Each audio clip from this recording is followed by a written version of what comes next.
Banjir merenggut nyawa di Bandar Lampung. Sampai kapan nyawa ditukar beras dan uang?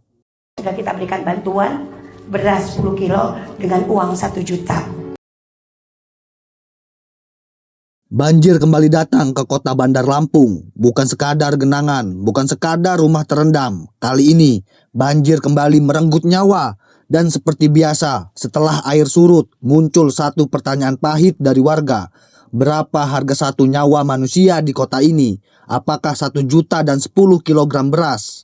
Bandar Lampung sering disebut sebagai kota besar, kota maju di Provinsi Lampung.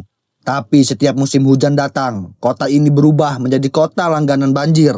Drainase meluap, sungai tak mampu menampung air, permukiman berubah menjadi lautan coklat, dan yang paling tragis, nyawa manusia kembali menjadi korban.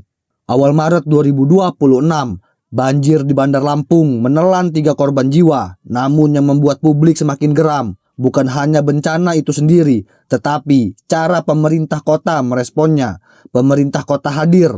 Wali kota Eva Dwiana datang ke lokasi. Bantuan diberikan, isinya 1 juta dan 10 kilogram beras. Ya, Anda tidak salah dengar. Satu keluarga kehilangan rumah, sebagian kehilangan anggota keluarga, dan negara hadir dengan paket bantuan yang bahkan mungkin habis dalam beberapa hari. Apakah ini solusi atau sekadar ritual tahunan setelah banjir datang? Kritik keras pun muncul, salah satunya dari Panglima Ladam, Misrul. Ia mempertanyakan satu hal yang sangat sederhana.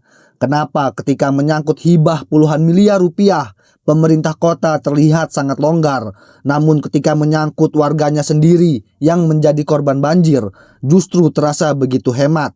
Misrul bahkan menyinggung soal hibah sekitar 60 miliar kepada Kejati Lampung, sebuah angka yang sangat besar, dan publik mulai bertanya, jika dana sebesar itu bisa dialokasikan, mengapa perbaikan drainase, normalisasi sungai, dan pengendalian banjir justru tidak menjadi prioritas utama? Ironinya tidak berhenti di situ. Sorotan juga mengarah pada aliran dana miliaran rupiah kepada yayasan swasta yang disebut memiliki hubungan dengan keluarga wali kota.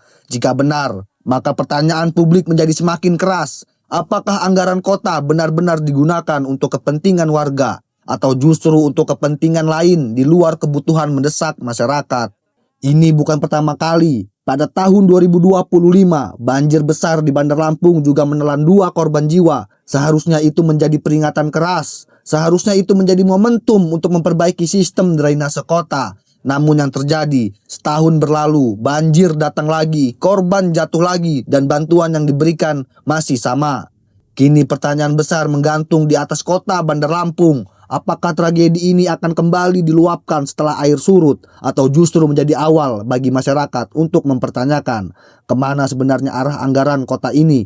Karena bagi warga yang kehilangan rumah, kehilangan keluarga, kehilangan orang yang mereka cintai, 1 juta dan 10 kilogram beras tidak akan pernah cukup, sebab satu nyawa manusia tidak pernah punya harga.